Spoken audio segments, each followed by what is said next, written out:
Welcome to ದಿನಚರಿಯಾನ ದಿನ 12 guys. ನಿನ್ನೆ video upload ಮಾಡಿದ್ದೀನಲ್ಲ ದಿನಚರಿಯಾನ, ಅದರಲ್ಲಿ ನಂಬರ್ನೇ ಮಿಸ್ಟೇಕ್ ಮಾಡ್ಬಿಟ್ಟಿದ್ದೀನಿ ಗೈಸ್. ದಿನಚರಿ 11 ಅಂತ ಹಾಕಕ್ಕೆ 10 ಅಂತ ಹಾಕ್ಬಿಟ್ಟಿದ್ದೀನಿ. ನಾನು ಸಂಜೆ ಮೇಲೆ ಕೂತ್ಕೊಂಡು ವಿಡಿಯೋ ನೋಡ್ತಾ ಇರುವಾಗಲೇ ಅವೆಲ್ಲ ಗೊತ್ತಾಯ್ತು ನಂಬರ್ ಮಿಸ್ಟೇಕ್ ಆಗೈತೆ ಅಂತ. ಯಾರು ಕಾಮೆಂಟ್ ಹಾಕಿರ್ತಾರೆ ಅಂತ ನೋಡಿದ್ರೆ ಒಬ್ರು ಕಾಮೆಂಟ್ ಹಾಕಿಲ್ಲ. ತಪ್ಪು ಮಾಡಿರೋದಕ್ಕೆ ದಯವಿಟ್ಟು ಕ್ಷಮೆ ಇರಲಿ. ಇವತ್ತು ನಮ್ಮ ಸೂರ್ಯದೇವ ಸ್ಟುಡಿಯೋ ಬಂದಿದ್ನಲ್ಲ, ಫುಲ್ಲು ಕ್ರಿಕೆಟ್ ಎಲ್ಲ ಪ್ರಯೋಗ ಮಾಡ್ತಾ ಇದ್ದ. ಇವನು ಹೋಯ್ತಾ ಇರೋ ಸ್ಪೀಡ್ ನೋಡಿದ್ರೆ ಫ್ಯೂಚರ್ ಅಲ್ಲಿ ಕ್ರಿಕೆಟ್ ಪ್ಲೇಯರೇ ಆಗ್ಬೋದು ಪಕ್ಕ. ಇನ್ನೊಂದು ವಿಷಯ ಅಂದ್ರೆ ಮಕ್ಕಳೇ ಆಗ್ಲಿ ಯಾರೇ ಆಗ್ಲಿ ಫ್ಯೂಚರ್ ಅಲ್ಲಿ ಏನಾಗ್ಬೇಕು ಅಂತ ಡಿಸೈಡ್ ಆಗೋದು ನಾವು ಚಿಕ್ಕ ವಯಸ್ಸಲ್ಲಿ ಏನ್ ಕಲ್ತಿರ್ತೀವಿ, ಏನ್ ನೋಡಿರ್ತೀವಿ, ಏನ್ ಮಾತಾಡ್ತೀವಿ ಅದೇನೇ ಡಿಪೆಂಡ್ ಆಗೋದು. ಅದಾದ್ಮೇಲೆ ಇನ್ನೊಂದು ವಿಷಯ, ನಿಮ್ ಸುತ್ತಮುತ್ತ ಯಾರ ಚಿಕ್ಕ ಮಕ್ಳಿದ್ರೆ ಸಾಧ್ಯವಾದಷ್ಟು ನಿಮ್ ಕೈಲಿ ಎಷ್ಟು ಒಳ್ಳೇದಾಯ್ತದೆ ಅಷ್ಟೇ ಹೇಳ್ಕೊಡಿ. ಮತ್ತೆ ದಿನಚರಿ ವಿಷಯ ಕಡೆ ಬರುವ. ನೋಡ್ತಾ ನೋಡ್ತಾ ಟೈಮ್ 2:30 ಆಯ್ತು. ಹೊಟ್ಟೆ ಬೇರೆ ಸಖತ್ ಹಸಿತಾಯ್ತು. ಹೋಟ್ಲಿಗೆ ಹೋಗಿ ಊಟ ಮಾಡುವಂತ ಹೋಟ್ಲಿಗೆ ಹೋದೆ. ಕೆಲವೊಬ್ರು ಮುದ್ದೆ ಉಪ್ಸಾರು ರೈಸ್ ನ ನೋಡ್ಬಿಟ್ಟು ನೋಡಿ ಜಿಗುಪ್ಸೆ ಹೋಗ್ಬಿಟ್ಟಿರ್ತದೆ. ನಿಮ್ಗೇನು ಜಿಗುಪ್ಸೆ ಬಂದಿಲ್ಲ ಅಂತ ಕೇಳ್ಬೇಡಿ ಗಾಯ್ಸ್, ನಂಗೇನು ಜಿಗುಪ್ಸೆ ಬಂದಿಲ್ಲ. ಒಂದ್ಸಲಿ ತಿಂದಿ ಅಭ್ಯಾಸ ಆಗ್ಬಿಟ್ಟೈತೆ. ಆದ್ರೂ ನಂಗೂ ಒಂದೊಂದ್ಸಲಿ ಹಂಗ ಅನ್ಸ್ತದೆ, ಏನು ಮಾಡಕ್ ಆಗಲ್ಲ, ಚೆನ್ನಾಗಿರ್ತದೆ, ಒಳ್ಳೆ ಹೆಲ್ತಿ ಫುಡ್. ನಂಗೂ ಅನ್ಸ್ತದೆ ಡೈಲಿ ತಿಂದಿದ್ದೆ ತಿನ್ಬೇಕಾ, ಬೇರೆ ಟೇಸ್ಟ್ ಮಾಡುವ ಅಂತ. ಅಂದ್ರೆ ಅವೆಲ್ಲ ವಾರಕ್ಕೆ ಒಂದ್ಸಲಿ ತಿಂದ್ರೆ ಸರಿ, ಡೈಲಿ ಅದೇ ತಿಂದ್ರೆ ನಮ್ಮ ಆರೋಗ್ಯ ಡಮಾರು. ಇರೋ ಅರ್ಧ ಆಯ್ಸಲ್ಲಿ ಇನ್ನೂ ಕಾಲ್ ಭಾಗ ಕಮ್ಮಿ ಆಗೋಯ್ತದೆ. ಆಮೇಲೆ ಆಗೋ ಈಗೋ ಅಂತ ಓಡಾಡ್ಬೇಕಾಯ್ತದೆ. ಯಾಕಪ್ಪ ಕೊನೆಗಾಲದಲ್ಲಿ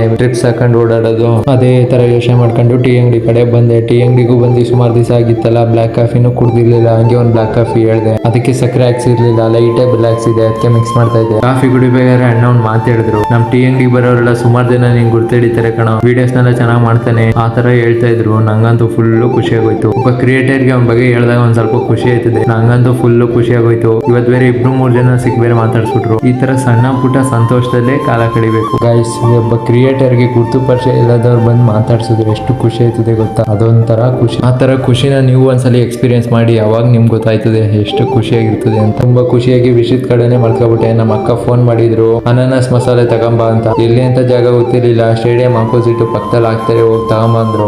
ಅಲ್ಲ ಅಂತ ನಾನು ತಗೋಬರಕ್ ಹೋದೆ. ಅನಾನಸ್ ಮಸಾಲೆ ಪಾರ್ಸಲ್ ಹೇಳಿದ್ರು, ಅದನ್ನ ಒಂದು ಪಾರ್ಸಲ್ ಮಾಡಿಸ್ಕೊ ತಗೊಂಡು ಹೋದೆ. ಇದು ಓಪನ್ ಮಾಡಿ ಸುಮಾರು ದಿವಸ ಆಗಿರ್ಬೋದೇನೋ. ನೀವು ತಿರ್ಗಾಡೋ ಜಾಗದಲ್ಲಿ ನೋಡಿರ್ತೀರಾ, ಒಂದ್ಸಲಿ ಫ್ರೀ ಆಗಿದ್ರೆ ವಿಸಿಟ್ ಮಾಡಿ ನೋಡಿ. ಮತ್ತೆ ಇನ್ನೊಂದು ವಿಷಯ, ಸ್ಟೇಡಿಯಂ ಅಲ್ಲಿ ಇರೋ ಲೈನಲ್ಲೂ ಅಂಗಡಿಗಳಲ್ಲೂ ಚೆನ್ನಾಗಿ ಮಾಡ್ತಾರೆ. ನೀವೇನಾರು ವೀಕೆಂಡ್ ಅಲ್ಲಿ ಫ್ರೀ ಇದ್ರೆ ಒಂದೊಂದ್ಸಲಿ ವಿಸಿಟ್ ಮಾಡಿ ನೋಡಿ, ಎಲ್ಲ ಅಂಗಡಿಯಲ್ಲೂ ಚೆನ್ನಾಗಿ ಮಾಡ್ತಾರೆ. ಮತ್ತೊಮ್ಮೆ ಇನ್ನೊಂದು ವಿಷಯ, ಇದು ಯಾವುದೇ ರೀತಿ ಪ್ರಮೋಷನ್ ಅಲ್ಲ, ನನ್ನ ಅನಿಸಿಕೆ. ನೀವೇನಾರು ಟೇಸ್ಟ್ ಮಾಡಿ ಟೇಸ್ಟ್ ಚೆನ್ನಾಗಿದ್ರೆ ಕಮೆಂಟ್ ಮೂಲಕ ನಿಮ್ಮ ಅನಿಸಿಕೆಯನ್ನು ತಿಳಿಸಬಹುದು. ಮತ್ತೆ ಇನ್ನೇನು ಗೈಸ್, ಜೀವನದಲ್ಲಿ ಏನಿಲ್ಲ, ಖುಷಿಯಾಗಿರಿ. ಸಿಗೋಣ, ಬುಯ್ ಬುಯ್.